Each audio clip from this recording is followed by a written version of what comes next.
ನಾವು ಪರ್ಫೆಕ್ಷನ್ ಅಂತ ಮಾತಾಡ್ತೀವಲ್ಲ, ಅದು ಕಾಲ್ಪನಿಕ ಆದರ್ಶ. ಅದು ನಮ್ಮ ಪ್ರೆಸೆಂಟ್ ಸಿಚುವೇಶನ್ ನಾನು ಇಂಪರ್ಫೆಕ್ಟ್ ಅನ್ನೋದರ ಮೇಲೆ ಬದಲಾಗ್ತಾನೆ ಇರತ್ತೆ. ಹಾಗಾದ್ರೆ ನಾನೀಗ ಈ ಇಮ್ಯಾಜಿನರಿ ಪರ್ಫೆಕ್ಷನ್ ಬೆನ್ನತ್ತಿ ಓಡ್ಬೇಕಾ, ಅಥವಾ ನನ್ನ ಫ್ಲಾಸ್ಗಳಿಂದ ತುಂಬಿರುವ ಪ್ರೆಸೆಂಟ್ ಸಿಚುವೇಶನ್ ನೋಡ್ಬೇಕಾ?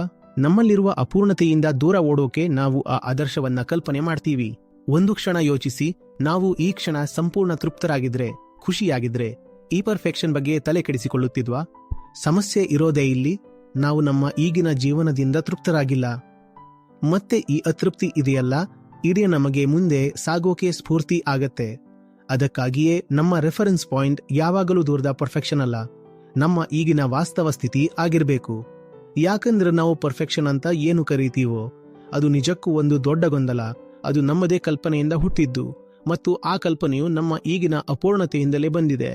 ಹಾಗಾದ್ರೆ ಆ ಕಲ್ಪನೆ ಸ್ವತಃ ಪೂರ್ಣವಾಗಿರಲು ಹೇಗೆ ಸಾಧ್ಯ? ಹಾಗಾಗಿ ನಾವು ಈ ಎಲ್ಲಾ ಕಲ್ಪನೆಗಳನ್ನ ಬಿಟ್ಟು ವಿಷಯಗಳು ನಿಜವಾಗಿಯೂ ಹೇಗಿವೆ ಅನ್ನೋದನ್ನ ಅಷ್ಟೇ ನೋಡಬೇಕು.